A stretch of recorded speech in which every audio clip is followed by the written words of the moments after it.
Welcome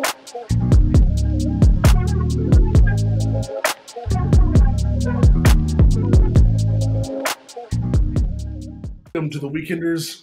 This is the show where we talk about football, and we have a doozy of a show today prepared because for the first time in the history of the Weekenders, brought to you by Multiplicity Media, by the way, we've got Deion Hill Ford, one of the founders of Multiplicity Media here.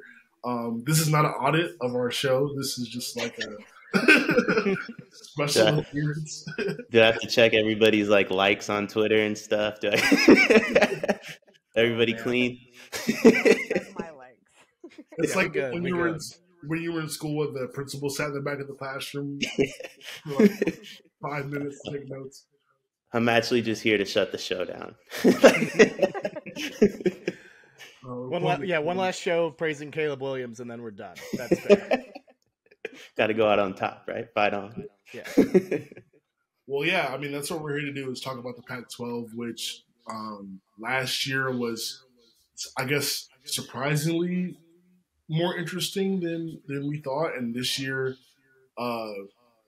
more people are expecting, more teams to be competitive. But this is probably going to be one of the most exciting divisions or conferences, in college football this year. And yeah, we got West Coast Deion to talk about it with us, and we have a lot to talk about. So let's just get straight into it. First of all, we all know USC is the class of the Pac-12. It's USC versus everybody. It's USC's conference to lose. But I want to open the floor up with who is the biggest competitor to the Trojans, the biggest threat to USC not being able to get to the playoff this year or win the Pac-12, which would result in them probably not going to the playoff. I can see Bobby gearing up to say Oregon State. Have you been reading the document? Or look, I think Oregon State is a spicy competition. We saw them really push USC last year in Corvallis. Probably one of the closest USC got to losing to a not a Utah team. So we'll give the Beavers that. But frankly, I don't think there really is a close competition this year. USC is kind of on a high. They haven't lost a lot of talent. Obviously, you could say Jordan Addison, but they just kind of reload. And the field is kind of dipped a bit. So I guess if I had to pick a team, I'd go Oregon State, but it's looking pretty strong with the Trojans, I got to admit. Yeah, I feel the same. I mean, I think Oregon's going to be really good. I think obviously with bringing back their quarterback, and they've got a pretty stacked roster and a good class is coming in too. So it'll be interesting to see how they get that going over there. But probably them or even Washington, because isn't Penix back for another year too? So they could be kind of like a hidden one coming up from behind. But like Bobby said, USC is really kind of on another level compared to everyone else in their conference right now. I like, and Max, I don't know if you're still a UCLA fan or not. I know that only lasted like 2 weeks last year. But I like UCLA a ton because they bring in, I believe his name's Dante Moore, right? The quarterback. Yeah. He's pretty sick. And what Lincoln showed in the Big 12 was if you bring a full roster back and he gets to basically game plan from the year before, you don't stand a chance. So I like that UCLA kind of has a fresher roster. I don't really think it dipped in talent because Chip kind of went crazy in the transfer portal, and he's just a good recruiter. So I think Lincoln not really being able to scout for them the way he is going to be able to scout for Bo Nix or Michael Penix. Respectfully to Colorado, they just don't stand a chance. The bags were not Louis. They just weren't Louis. But I think it's going to be UCLA just for the surprise factor. But no one's touching USC. Max, you said they're the class of the conference. I have a hot take. I think they're the class of the country. Yeah, I mean, USC, we'll kind of get into this later, but USC, I think I agree. I think they're on another level. I think I like UCLA, but the the quarterback situation makes me nervous, but I think if anybody can like get the most out of a guy coming out of high school at quarterback, other than like Lincoln Riley, I think Chip Kelly is a coach that can like make it work. If he says, "All right, we're gonna let this kid start from day one," then I think he's gonna have growing pains, but I think Chip Kelly can figure it out.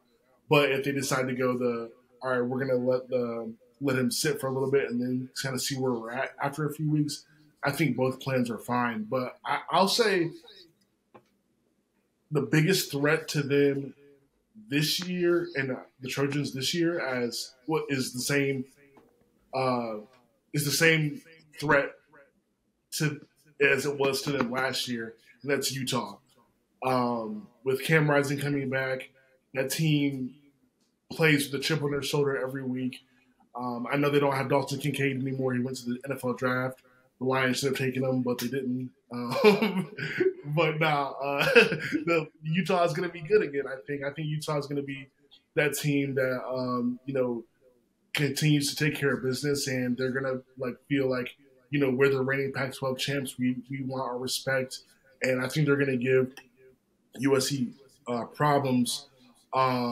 Thankfully, though, that when they play the Trojans this year, that's going to be in LA. So, the one thing you don't have to worry about, even though the game was super close, is, having to go face Utah on the road. So, that could be an advantage to USC. But, I mean, they're going to have to face them right after going to North Bend to play Notre Dame. South Bend, to play Notre Dame. So that's gonna be the test, I think, of the season for USC.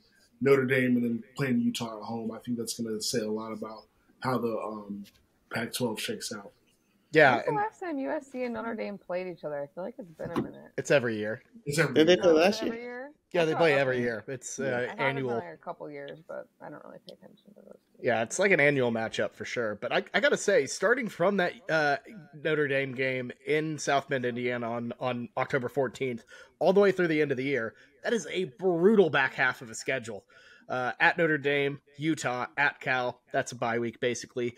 Washington at home, at Oregon and UCLA in a crosstown rivalry. That is a brutal stretch. Probably just one last little middle finger from the Pac-12 to USC as they exit the conference. I just want to say, calling it a brutal stretch and then immediately leading with at Cal is just, I mean. No. I didn't say it was at Notre Dame. At Cal's in the middle. That's like a bye week.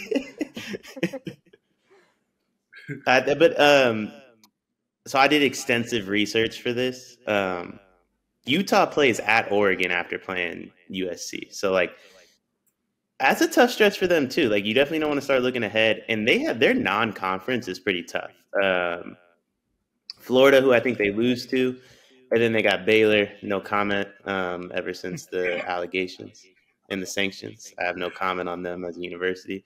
But despite it's never easy when you play another team from the Big 12 in your non-conference on top of Florida. And they get a Weber State team in the middle of that who's scrappy. The Big Sky has a tendency to have one upset against the Pac-12 every year. I'm not saying they play the toughest non-conference, but between that and then they start with Utah, Oregon State. I could see them being at 3 losses before they play USC. Yeah, I was trying to figure out. I did some extensive research too. I tried sometimes for the show, but now I was trying to figure out which team is the one that is going to fall short of expectations, because they can't all be great, right? So there's going to be a team where you expect to be good again, but maybe not. And to your point, Utah does have a really tough schedule, and I don't really love that they gotta go to Corvallis early. I don't really love their kind of final stretch, because you look at it after Oregon, and I mean after they play USC, you'll kind of know all right, here's where we're at. But these final few games, the opponents look easy, but if you're kind of feeling yourself and maybe they're in a good spot, let's say on the way to the Pac-12 championship, like one of these could easily be trap games. So there's a lot of variance, I think, in the Pac-12. I think there's a possibility that any of the answers that we gave could be right. Like I really, this is one of the conferences where like I don't have strong feelings about any of these teams but USC because you know like what you're going to get out of the quarterback, the coach, the roster, like all the other teams are kind of like they could be the biggest up to USC or they could just lose 5 games next year. Like I think it can go either way. I really like Oregon too. Yeah. Like, I think Oregon's really good, and they don't play SC until the second to last week of the season, if I remember correctly. So like that could be one of those games where it's like we'll see you in 2 weeks, win or lose. Yeah. Yeah, and Oregon gets them in Autzen too, so that's pretty big. Yeah. Yes. Yeah. Absolutely. Well, let's move on from like all right, the contenders to a team that everyone's going to talk about, the most talked about one win team in the whole country. The only team I think last year that only won 1 game, and that's Colorado with Coach Prime and all the hype that he's bringing to that program. I think that their spring game was like sold out or something like that. Like they had like got a lot of hype going to them. They're going to be on national television. What are your expectations for Colorado this year? I mean, I think they stink. I have them at like if they're lucky 4 wins. I wanted to put under on the win total so bad. So like all the win totals, I like looked at the number and I came up with my own like answer, and then I went and looked at the schedule. And literally the only reason I put over is because they get Stanford and Cal. So and Stanford, they got the Sacramento State coach, and we like that's my alma mater. Like he's pretty good. Like he's a good coach. He won't be good this year, but that's not exactly a team I would want to play forever. But they stink. Like what's this kid's name?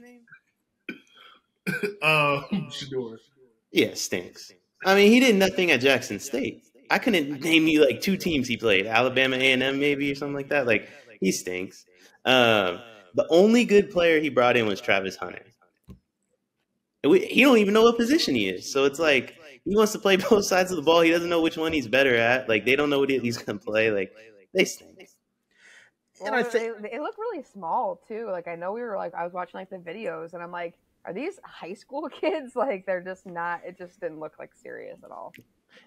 Well, not only that, but didn't. Oh my bad, Bobby. I was gonna say not only that, but like the inconsistency with the roster, completely gutting it, putting guys back in.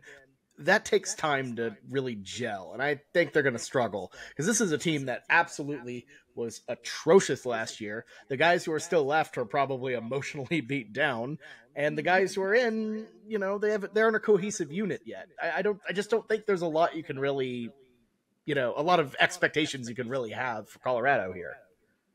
I don't hate gutting the roster, right? Like because the roster's stuck. My problem is. Like Lincoln did that at USC. His bags were Louis. Like they were actually Louis. He brought in the Heisman Trophy winner along with like another 8 or 9 guys from Oklahoma. Yeah,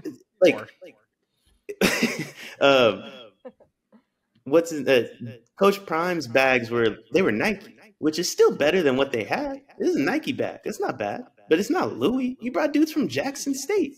Like I mean, that's not even D1. Like, respectfully, like it's just not D1. Like, it's just, I feel like he came in and thought he was just going to dominate like the West Coast recruiting, and it's like, respectfully, he's a phenomenal he was a phenomenal player.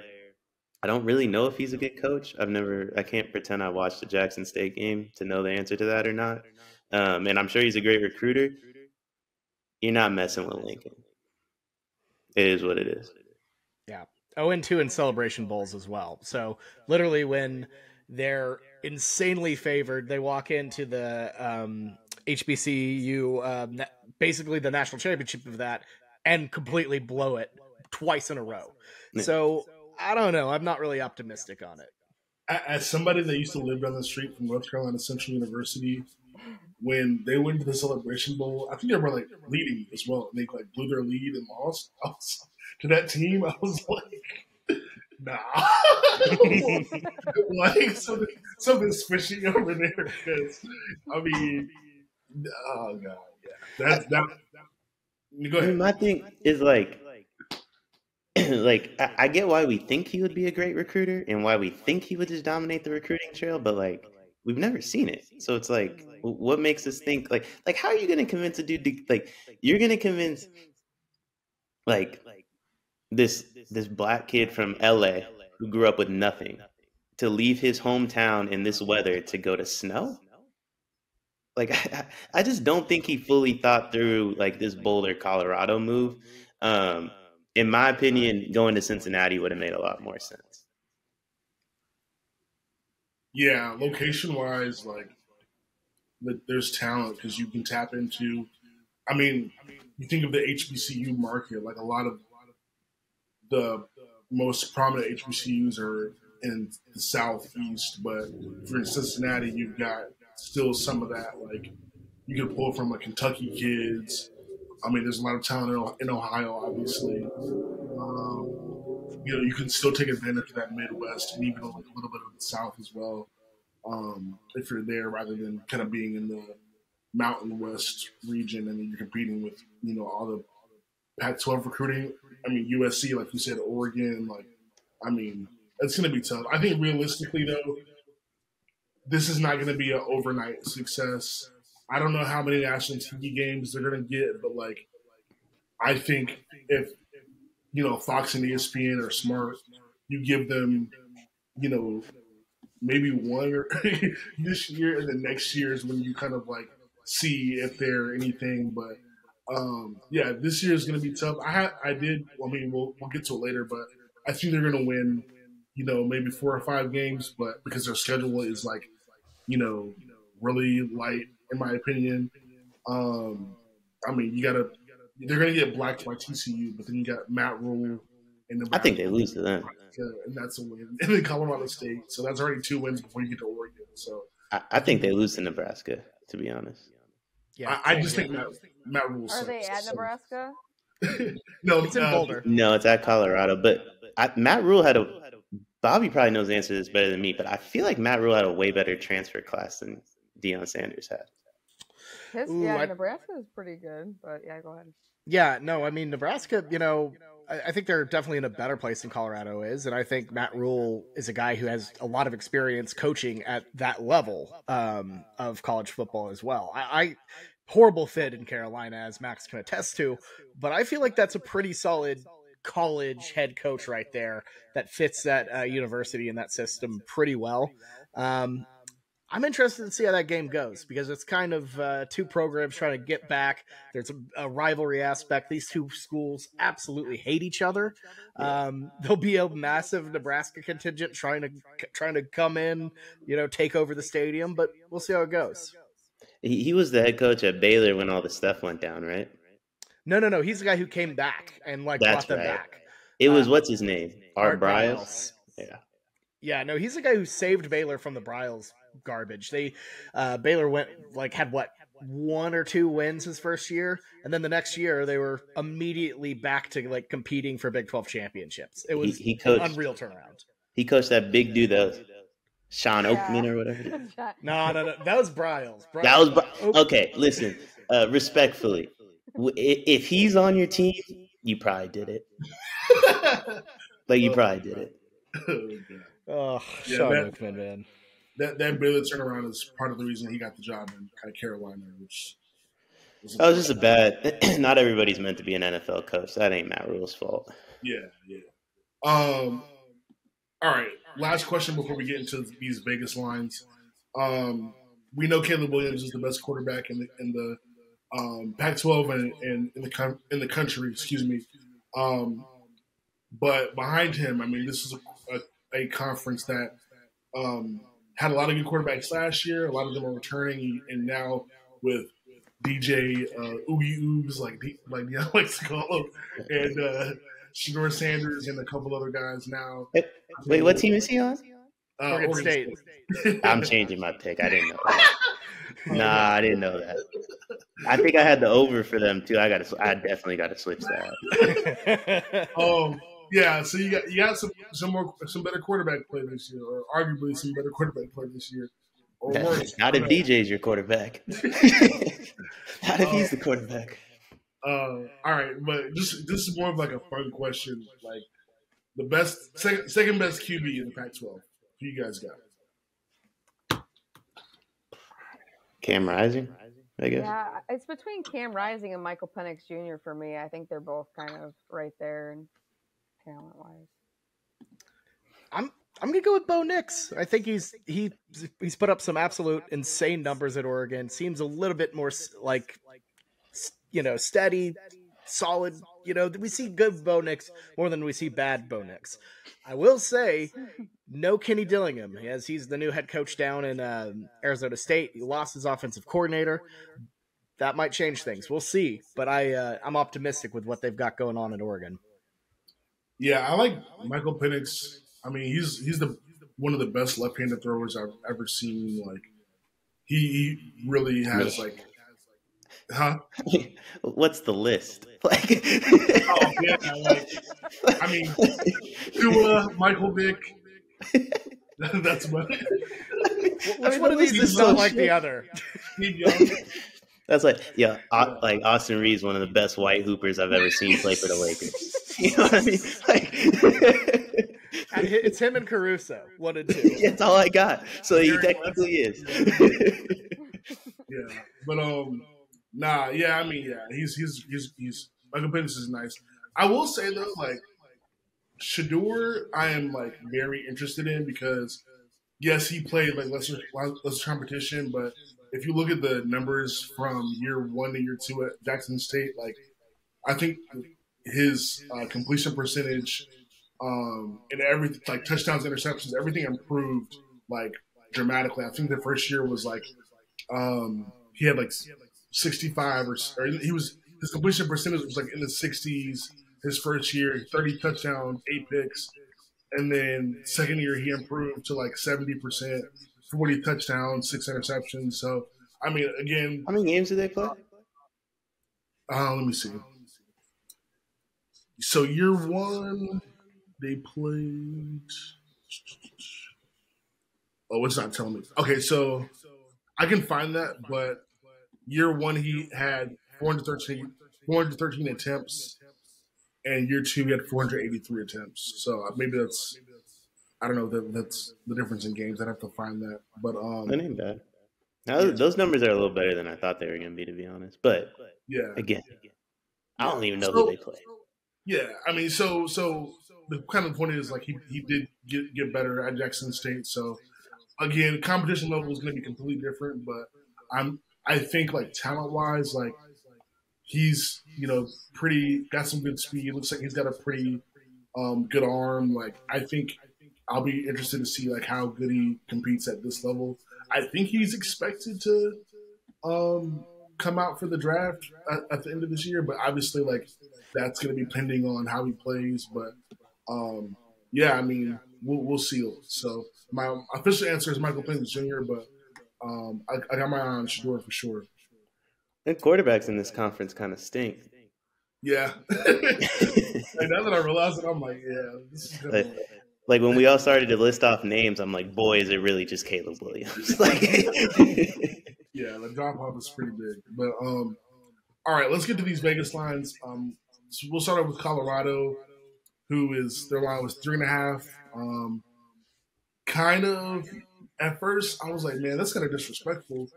But then I realized they only won 1 game last year, and yeah, college football is tough. But excuse me, but I got the over. I think that for me, it's just looking at their schedule. Like I get that they're gonna have to do a lot of work to kind of figure things out with all the roster changes and everything like that. So I don't expect them to be a competitive team. I mean, excuse me, a good team, but I think they'll be a competitive team. Like, and I like them to get wins over, Colorado State and Arizona State and Arizona and Washington State, like some of those easy ones. I can see them getting like 4 or 5 wins at the most. But yeah, I think 3.5 for me is a comfortable over.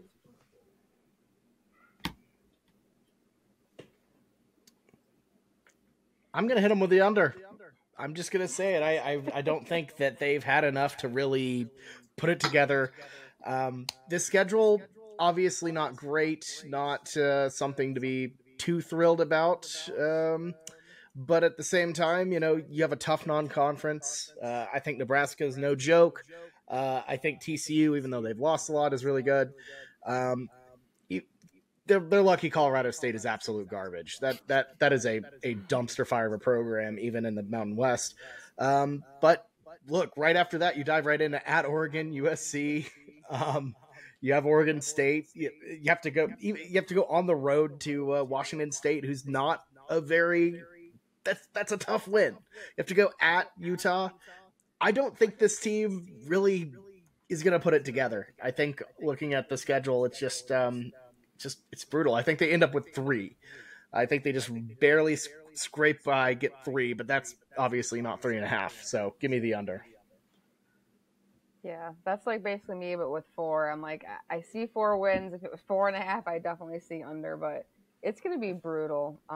Maybe kind of enjoyable just because of how much they've been hyped up and all that stuff. But 4 I'm taking the over. So I put under or over in the document, and I'm looking at the schedule again. I'm switching that. I don't know I don't know what I was looking at. I think they lose the first 2, like pretty handily.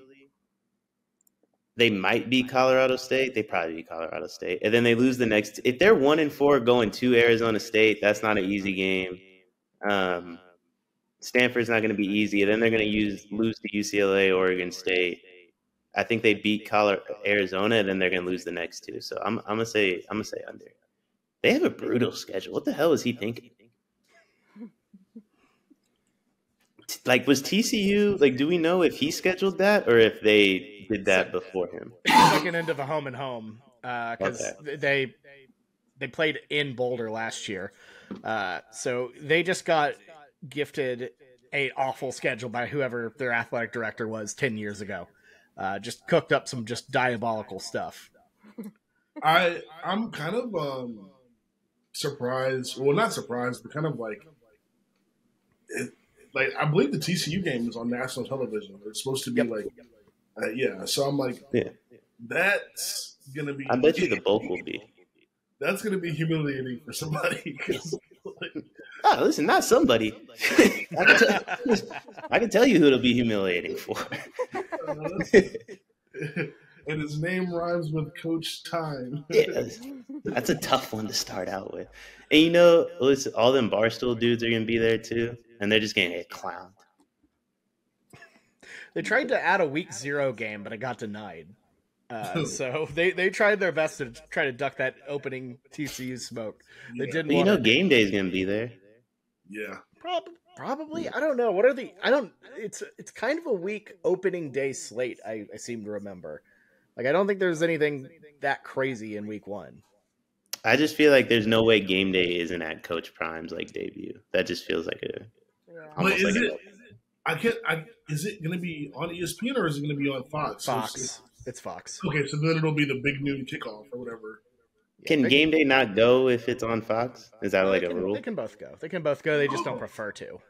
Oh, yeah, we had them. They were both in Ann Arbor last year, 2 years ago. Yeah, I feel like game day will be there. Yeah. Okay. Yeah. All right. Oh, sorry. Did somebody say something? Yeah, this schedule stinks. I mean, maybe West Virginia at Penn State. No, definitely not. Listen, Bobby. Let's not get disrespectful early. All right. All right. We have a new quarterback this year. Oh, great! Just like the last 3 years. This is different.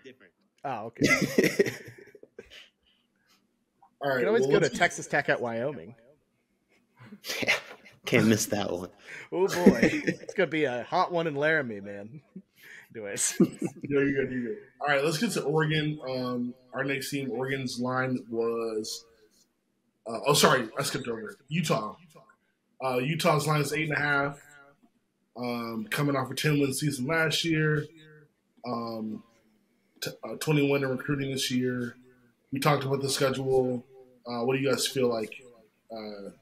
It'll be over or under for Utah, 8.5. I've got over. I've got them losing 3. So depending, because Cam Rising tore his ACL too, right? So I don't know like how. I just remembered that. So I don't know how that's going to be when he comes back either. But I'm going to roll with them because I think they're going to be out to win back to back to back, and I got them going on the over.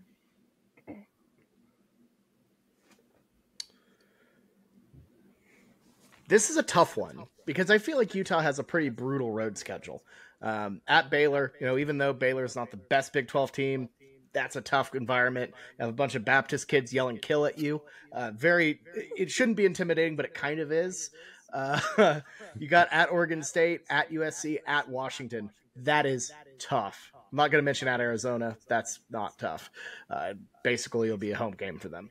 But I'm going to trend under. I think losing Kincaid is going to be bigger than people think. I think Rising is all right, but losing his security blanket like that is that's going to be a blow. We're not even bringing up Florida, who they opened with. It's a Thursday night. That's a little weird. So I think they end up getting that one, but overall, I'm going to go under. Florida being good this year, because weren't they just garbage last year? And they lost Anthony Richardson, right? That's why I think they're going to be good this year. Because they got the bump. No more AR-15. I was the lone wolf that had Utah under just because I think they lose the first 2 games. I'm pretty big into non-conference deciding your over-under. I think if you lose both the Florida and Baylor, you're not going to be able to recover. Especially when you start UCLA, Oregon State, it probably won't happen, but if you told me this team was 1-4 going into that Cal game, that wouldn't terribly surprise me. And then at that point, you have to win out, and they're at USC. That's probably a loss. At Washington, they got Oregon. It's just a tough schedule. Is this the first year, by the way, that the Pac-12 doesn't play everybody doesn't play everybody, or has that been a thing? That has to have been a thing because they would have had to play 11 conference games, and that's just not feasible. I guess this is the first time I just noticed that they don't do that then. Shows how much attention I pay to the Pac-12. Mainly because they're just random Pac-12 teams you just completely forget about mid-season. Arizona. I could not tell you a single thing that Arizona did last year. I only know Oregon State when they play USC. Other than that, if they're not playing USC, you can. Yeah, I wouldn't know they're a national team.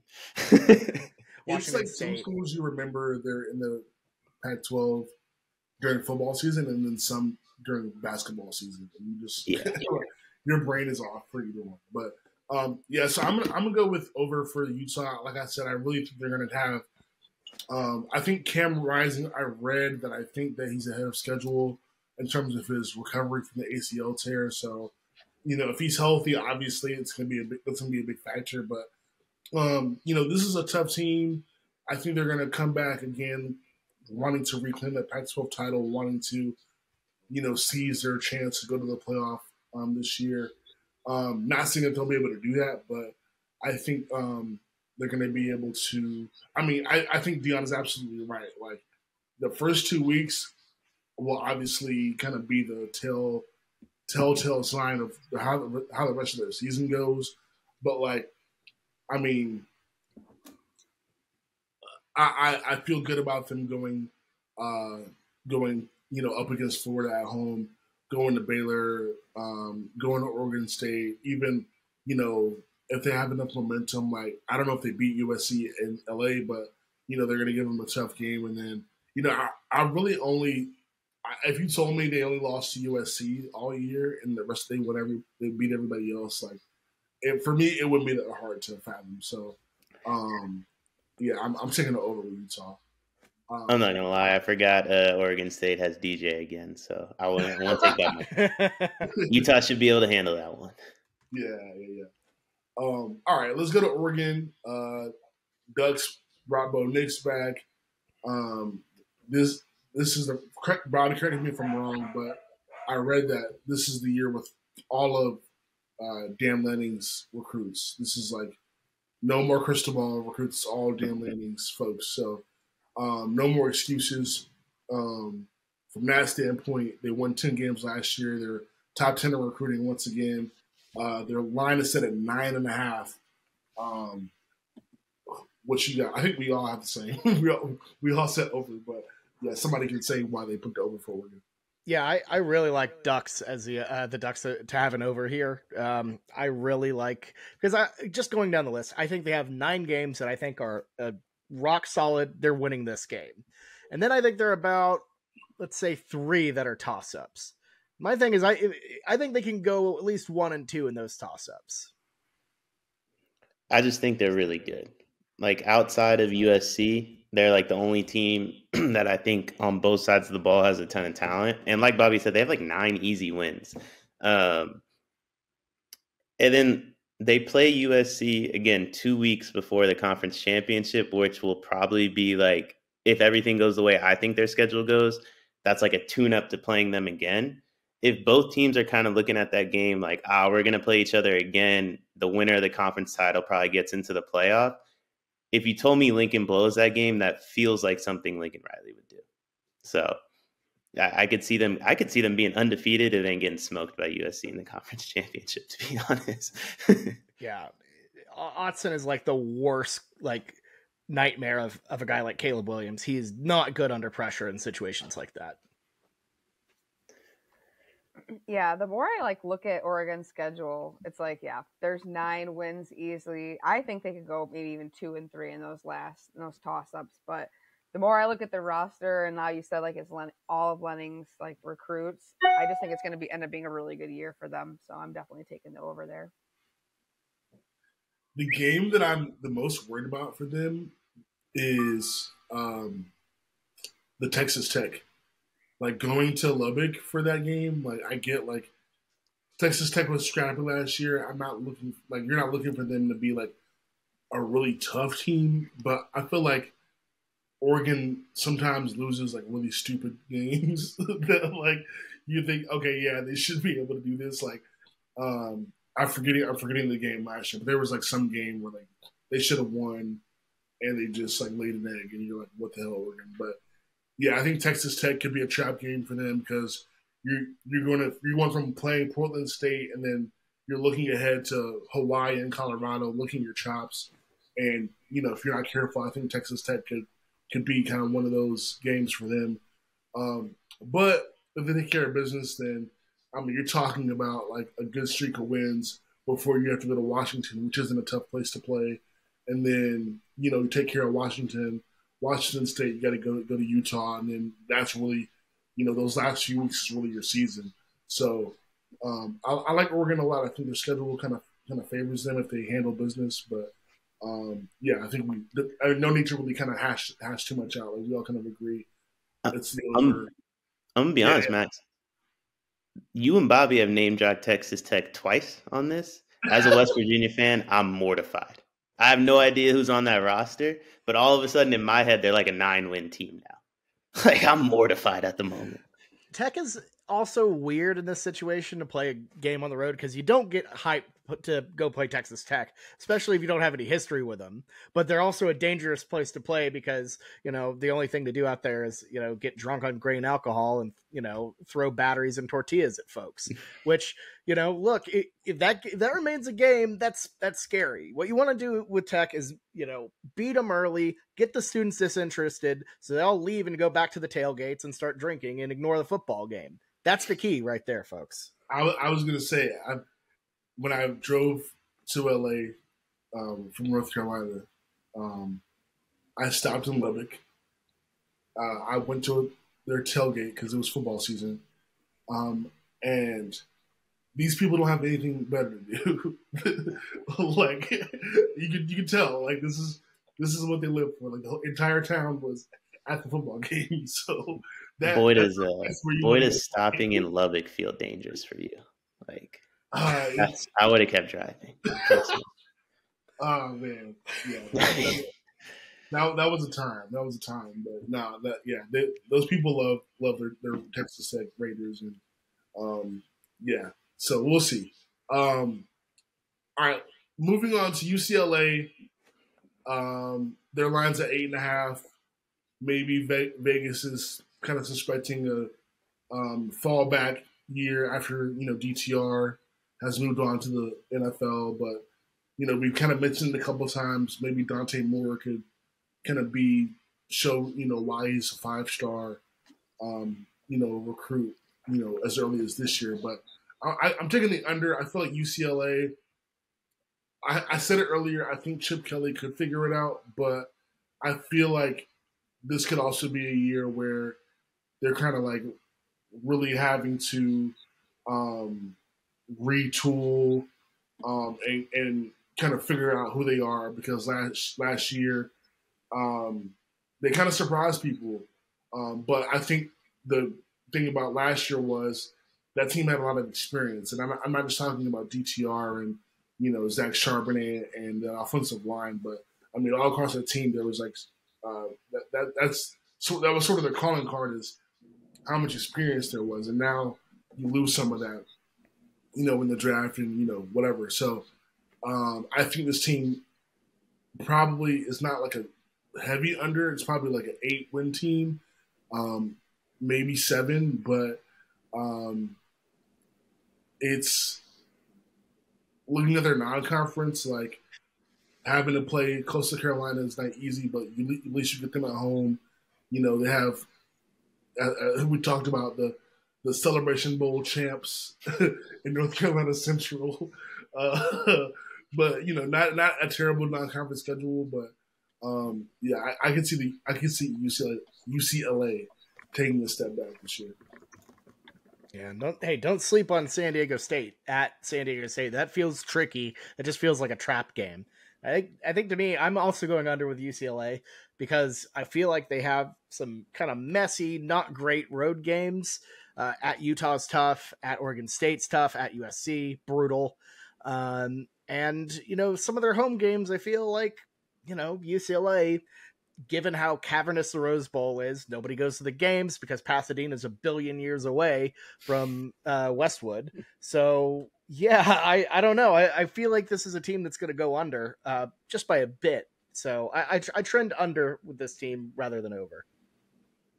I got the over. I think DTR stinks. So I think Dante Moore will be able to replace what he did pretty easily. They also have I know they're at Utah and at USC, but other than that, they play nobody in the Pac-12. Well, it depends on how you look at DJ. So in my opinion, they play nobody in the Pac-12. But Oregon State very easily could be a good team too. But easy non-conference. Of all the Pac-12 schedules we've talked about, outside of Oregon, I feel like they have the easiest one. Arizona State stinks, Cal stinks, Stanford stinks, Arizona stinks. Those are 4 of their 5 final games with USC tossed in there. So I think they can get 9. Honestly, it would have been great for them to have this schedule last year. Yeah. I mean, and I know they had that that loss it was at home against Arizona that was completely crazy and it ruined their season. But they had the schedule last year, they'd probably be a lot better off. But yeah. Sorry, Lexi, go ahead. Yeah, no. So I'm right there at the brink of it too, because I have them probably losing 4. So I have the under. I think they're going to win 8 games, but the rest of the games in their schedule are pretty easy. So if they can slip a win in there, then they can get over. But I think 8 wins total for them this year. Yeah, and Max, to your point, I wanted to mention, when you're talking about how, UCLA just lost a random one to Arizona. That's just how the Pac-12 is. You can think these teams are going to be great, going to cruise, and then they just blow one to a random team. So, I'm with you and Lexi. I don't trust them. I think we could see them slip up and lose some really dumb games here and there. Honestly, that can be said about every Pac-12 team, though. Like you said, true. The only one. I mean, we'll get to them later, actually, but yeah. I mean, as I said at the beginning, this is going to be one of the conferences that cannibalize each other, and I think anything could happen with any of these teams. But let's keep pushing. to Washington, who won 11 games last year. Their line is set at 9.5. A lot of hype with Michael Penix Jr. kind of being the guy that is looked at as maybe, the guy after Drake May and Caleb Williams as like, the next tier in terms of a quarterback coming out in the draft. And, the team bringing back a lot of players as well. Their schedule is pretty interesting, but I have them at under, and I love Michael Penix Jr. I love that they're bringing back people. Like, I'm totally down to be wrong.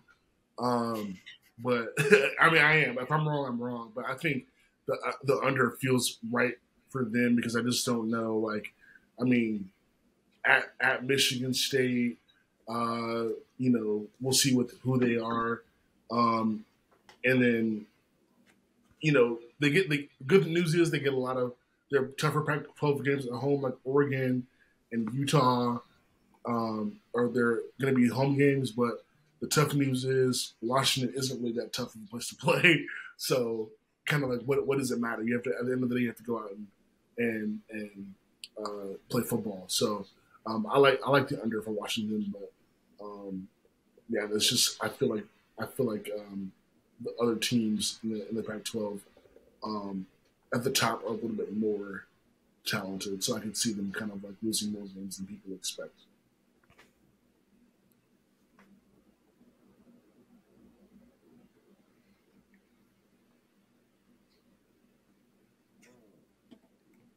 I was gonna say, Lexi, you can go. I was going through their schedule. So yeah, I did have, this is another one too. I feel like 9.5 is just a really high line. Just because, you their schedule, there's a few games on there that I think are going to be losses for them. But, depending on what Michael Penix Jr. can do coming out, I know that it's kind of like a hot topic, so we'll see. But I think 9.5 just is too much. So I'm taking the under on that. But like you said, Max, I could be wrong, and it is what it is. But I think that they're kind of like the bottom of the top 4 teams that I have in the Pac-12 this year. I got the under too. I think Penix also stinks. So yeah, 9.5 is just too much. I think they overperformed last year. They went going 10-2. That was a good solid record, but they didn't have USC on the schedule. They didn't have a couple other tougher Pac-12 teams on there, and I just think this season's going to be a different beast, especially towards the end when you have at USC, Utah, and at Oregon State. That's brutal. That's a tough go. Yeah, absolutely. Yeah, they'll be a team to watch, but I feel like under kind of is right for them. Now, moving on to Oregon State, I actually might change my answer to because DJ is the quarterback, and that really now I'm just having like flashbacks of like all the Clemson I watched, and I'm like I'm just not sure. So yeah, I think I'm gonna have to. Their line was 8.5. Oregon State's a scrappy team. Corvallis is a tough place to play, but I think I'm gonna have to give the under for Oregon State. Yeah, me too. DJ stinks. Awful.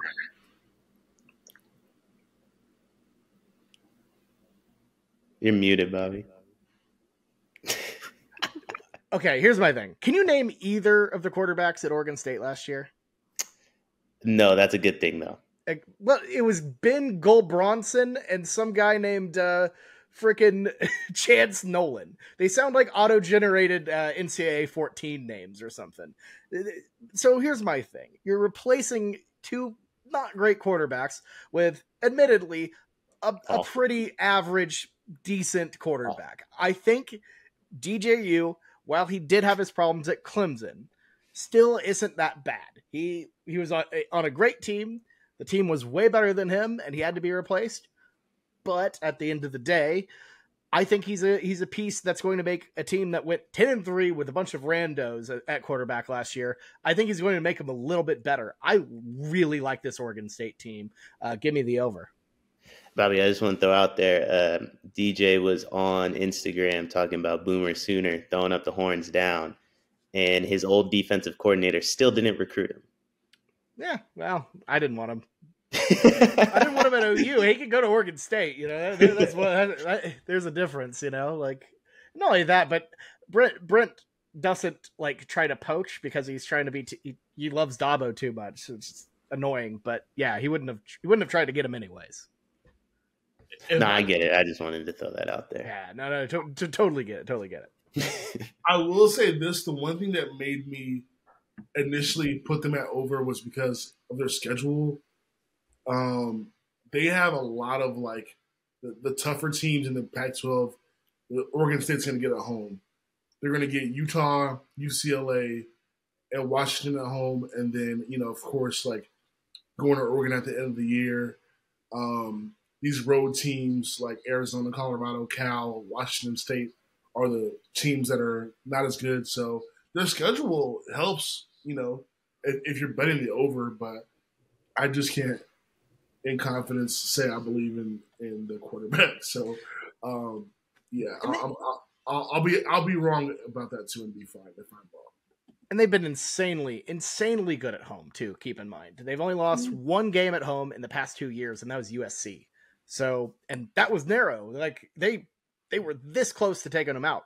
So, to me, I think Oregon State, with that home field advantage, playing all of their toughest teams at home, that looks great to me. Okay. So for the next, go ahead, Lexi, what you think? Oh yeah. So I'm right there. I'm right there too. Their schedule is incredibly easy. I think they can even, roll 4-0, playing Utah at the end by the time they play Utah at the end of September. But I mean, Arizona, Colorado, Stanford, Cal. It's just gonna be San Jose State, UC Davis. If they don't win over 8.5 games, it's gonna be a disappointment. But I've got the over on them. UC Davis having a football team is wild. By the way. Yeah. I mean, that school's 30 minutes from me. If DJ loses to them, bring me back on here, please. Okay, so we for the next one, last team is USC. We all have the over. Their line was 9.5. I don't think we need to really discuss that. Caleb Williams, Lincoln Riley, they're going to take care of business. Like I said, that Notre Dame Utah 2-game piece is going to be interesting. I think for their season in terms of CFP prospects, but I'm not concerned about them winning over 9.5 games. I think that's an easy call. Yeah, I'm with you. It's going to be an over for sure. But I think when it comes to college football playoff talk, it's going to, they're going to have to get some work done. At Oregon is a game that is going to be brutal for them. They haven't really had a lot of that. They've struggled in situations like that last year. At Utah, at Oregon State, they didn't look like themselves. Having Washington come to Los Angeles and having Utah come to LA, that helps. Those games being at home helps. At Notre Dame also might be tricky as well. So I see 2 losses, which doesn't really hurt you in the Pac-12 all that much. But if we're talking CFP, it's going to be an interesting run, to say the least. All right. Well, I got the over. I think this team's going to go to the playoff pretty easily, to be honest. Just because, we're at the point where, by the time you vote for the college football playoff, they're a Big Ten team, right? And the Big Ten, we can say what we want. Lexi, I know you're probably not going to they get a ton of, preferential treatment. They're SEC North. So I think they'll get the Big Ten bump at the end. As long as they have one loss, I think they get in. And that defense, it's still Alex Grinch, which concerns me, as Bobby knows. Oh, yeah. But boy, do they have some individual talent on it. Bringing in Bear Alexander at as recently as a month ago too. And the flip side of that is yes, it's Alex Grinch, but it's also Lincoln Riley and Caleb Williams. So it's if you can hold a team to 35 you probably win by 2 possessions. So, I mean, I don't know. I go back and forth on it. I'll say this. I hope a Pac-12 team, well, we're going to get to this later, so never mind. I'll hold that thought. All right. Pac-12 MVP, we all said Caleb Williams. I mean, best player in the country, perhaps. Don't need to really discuss that. Pac-12 Coach of the Year. I like Chip Kelly because even though I had the under for UCLA, I could see a scenario where UCLA actually comes back and is either the same or better than they were last year. And then in that case, you're like, all right, he did this again with, potentially a freshman quarterback. This kid was in high school last year and now he's, they're one of the top teams in the Pac-12. I can see Chip Kelly being the coach of the year in the Pac-12 that way. Yeah, I mean, I agree with you.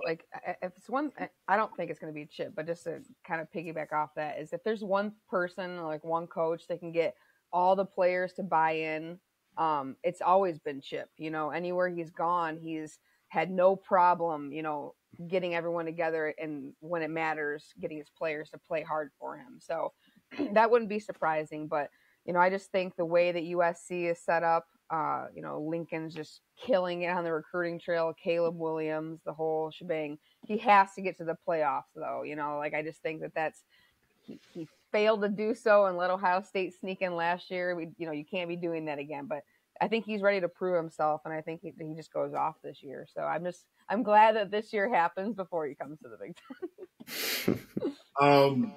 Bobby had Jonathan Smith as the Pac-12 Coach of the Year. Tell us why. Who is that? That's Oregon.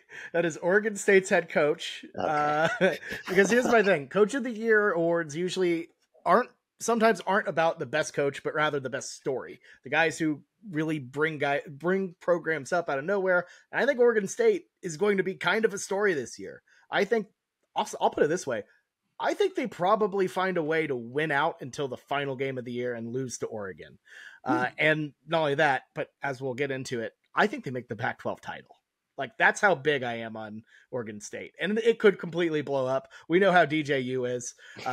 I'm putting my chips into the DJU basket. Let's see how that works. Probably not great, but let's have some fun with it. Well, let's pivot there because Lexi, Deion, and I had Oregon versus USC as the Pac-12 championship. You had Oregon State versus USC as the Pac-12 championship. So you give us more about why that's going to happen. I think Oregon goes down at Utah, and I think they go down at Washington. Those 2 losses, I think, will 2 conference losses versus Oregon State's 1, even with the head-to-head. I think that gets them. I think that's what bites Oregon in the end. But it's a situation where you have the 2 best teams available, and I think Oregon State just sneaks in just because they have an easier schedule. Not because they're a better team, because I think Oregon is a better team than Oregon State, but they got a worse deal when it comes to the schedule. I think that makes all the difference. All right. Well, we all have USC to win the Pac-12 kind of regardless, so kind of no need to really hash that out again. We know the quarterback and the coach. All right. This is the controversial one. Bobby, you didn't put an answer here. How many Pac-12 teams will make the playoff? I'll let y'all kind of each give your answers. Lexi, why don't you go ahead first? Yeah. So it's going to be 1. I think that there's just too much other talent out there amongst to ever get more than 1 from the Pac-12 right now. But it's going to be USC, obviously. As long as they don't, shit the bed at the end of the season like they did last year. So it's 1 for me. I didn't put down an answer because there ain't going to be any there because the Pac-12 path of mutually assured destruction is going to keep rolling on. USC, they're going to find a way to get bit here, just narrowly miss out on it. But it's a coin toss to me. I think USC has a solid road to get there. It is a little bit spicier than it was last year. You have a couple teams in there. They didn't play Washington, didn't play Oregon last year at all. So adding them in with Utah, that's going to make things a little bit tougher. We'll see how it goes. I think they'll be better with Lincoln year 2 under USC, but we'll see. I got one. I think it's gonna be USC. Now, what they do when they get there, like if you told me they get smoked, I'd believe that. Like I don't necessarily believe they are a playoff team. I just think everyone else in the Pac-12 is so much worse than them that you have the best player in the country, like by far, a ton of weapons. They did like their offensive line. It's still Lincoln Riley offensive line, but like it is talented. It's still an Alex Grinch defense, but it does have a lot of individual talent on that side too. Like it's just one of those things where like sometimes teams get in that really shouldn't be in, but they're in because of who they played. They better not take this team to the Big Ten, though. Let me put it that way. Like he better figure something out here in a year. Speed D and all the calisthenics training, just running wind sprints and doing Pilates. That ain't gonna cut it in Big Ten country. You'll freeze first off, you'll freeze your ass off. But I guess it depends on like who they get to play, because like they could easily go to the Big Ten and they get like Iowa. So depends on the schedule side they get. Iowa would beat just exhaust them though. You know what I mean? Because they're just so pound and But the only thing about Iowa that would exhaust Caleb Williams and Lincoln Riley is the fact that they have to be in Iowa. Well, also with Iowa though, they'll just throw their tight end every time, and USC will have no idea how to defend that. Like every single Alex Grinch defense, they do not know what a tight end is, and every time they see one, they get scared. That game would end 70-63 though, because I don't know what Iowa would do against Caleb. They'd be shell shocked. They've never seen a quarterback that not only completes passes but he runs. The closest they've seen is Stroud. Everyone else is just all sporadic all over the place. Well, there's no universe in any universe where Iowa scores 63 points. Okay, that's going to be a lot of the Big Ten's problem against USC next year. Nor is there a universe where Caleb Williams is playing in the Big Ten because he's going drafted. Yeah, facts. So it'll be Malachi Nelson, right? He's nice. Yeah, I know. It's probably a little bittersweet for you. Yeah, it's fine. We got Jackson Arnold. I think we got a better. Okay. I like Jackson Arnold. We ended up bouncing back pretty good. Fair enough. But we'll see how that goes because he's a way different quarterback than Caleb. There's no one like Caleb, man. That guy's nuts. The better question when it comes to Caleb is not is he the best player in college? Not is does he win Heisman? Not is it does he win Pac-12 Player of the Year? Which, by the way, I didn't know that was an award until I was filling out the document. Do we think he plays? I feel I don't know what their schedule is, and I know I took the over and I said they go to the playoff, but I feel the moment they lose, Caleb could be yeah, I'm done here. That feels like the most. Caleb Williams' dad would absolutely pull that sort of thing. They're all right, we're putting you in the cryogenic chamber. We're freezing you until the draft. I mean, if you guys were him, if you lose and everyone's you probably won't make the playoff, do you play? I don't think I would. I hate the argument that people make about that. You know what I mean? Because this is his future. You look at players. I can even experience Michigan. Jake Butt tore his ACL in the bowl game for what? And then he couldn't play. It's anyone that makes a decision, that's their personal decision for their future. Anyone that has a say about it just needs to have a seat and stop talking. Yeah, Caleb, if it's that situation where it's sit out or play a random bowl game, then yeah, I would expect him not to play it. But I know Caleb is his own man. But after what we saw from Bryce Young last year, where he was still playing even after it was obvious Alabama wasn't going to be a playoff team, I think he played in their bowl and everything.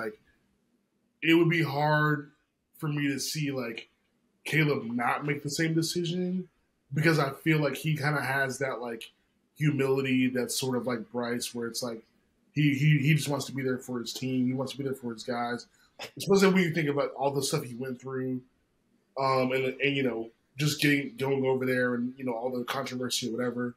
So, I would say it wouldn't surprise me if he kind of took the Bryce Young route and just went ahead and played. But if it's like he sits out the Holiday Bowl or whatever if they don't like get to the CFP, then like I think no one would even like consider like being upset at him for that.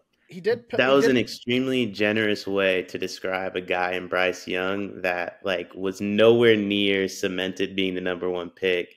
There was like debates on if he was going to even go top 3 at certain points last year. Like his stock, like, and I'm not saying Caleb Williams' stock won't fall too, but from Bryce Young at the start of the season to Bryce Young middle of the season, his stock dropped, right? Like Caleb Williams is like probably could never play another game number one pick, right? Like Bryce Young wasn't exactly that. And I think that's the biggest difference. Yeah, like both of them are all of those things. Like I think back to one, Bryce Young played in every bowl game, which he didn't have to do. Even the last one, he didn't have to do. And I think back to Caleb Williams playing in the bowl game before announcing he was going to transfer. When we all knew he was going to USC, by the way. like everyone knew he was following Lincoln, and he still played. I believe that was the Valero Alamo Bowl against Oregon, yeah. Yeah, against Oregon. And he balled out for Big Game Bob. But I just think it's two different situations. It's a guy that, like, I don't see a world he doesn't go number one, and barring, like, just something crazy happening this year versus a guy that like very much so had to prove like he had $30 million on the line type of thing. Yeah. I think it's more of like, I see him like kind of cut from like I agree with you. The circumstances are different. I think like I see him as more of a guy that's like cut from a Bryce Young cloth when it comes to like his like humility and his like being a teammate guy. I don't know. It's it's whatever. Sorry, it's like kind of like wading into the weeds of it. But no, I mean, who would blame him for kind of like shutting it down if it's not like a. I mean, I'm gonna be honest, Max. I was hoping to see over under 7.5 games played for Caleb Williams on the document. I'm being dead honest. I'm taking the under on that all day. Assuming he plays every game, I think this is like a playoff team, probably undefeated or one loss through the Pac-12. I don't see a world where he plays 8 games.